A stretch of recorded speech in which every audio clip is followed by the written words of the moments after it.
বন্ধুরা, তোমাদের সকলের আশীর্বাদ নিয়ে চলে আসলাম ভগবান শ্রী শ্রী গোপীনাথ জিউয়ের উল্টো রথযাত্রার একটি ছোট্ট ব্লগ নিয়ে।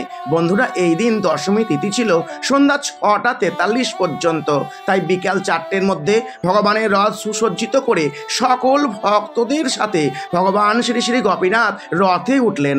বন্ধুরা, এই দিন প্রচুর বৃষ্টি হওয়ার কথা ছিল, কিন্তু ভগবানের আশীর্বাদে এক বিন্দু বৃষ্টি হয়নি। রথযাত্রায় যেভাবে বৃষ্টি হয়েছিল তাও সকল ভক্তরা বৃষ্টির মধ্যে ভিজি রথযাত্রার সমস্ত আনন্দটুকু উপভোগ করেছিলেন। কিন্তু উল্টো রথযাত্রায় এক বিন্দু বৃষ্টি না পড়ায় ভক্তদের ভিড় ছিল চোখে পড়ার মতো। আমি প্রতিদিনের মতো গঙ্গা স্নান করে ভগবানকে রথে নিয়ে রথের পিছন থেকে বাবার দুটি চরণ ধরেছিলাম।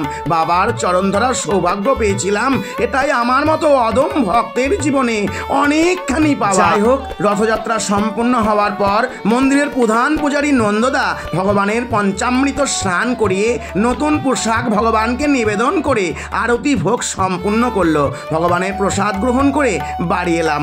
আজকের মতো ছোট্ট ব্লগটি এখানেই শেষ করলাম। সকলেই ভালো থাকবেন, সুস্থ থাকবেন। জয় রাধে গোপীনাথ।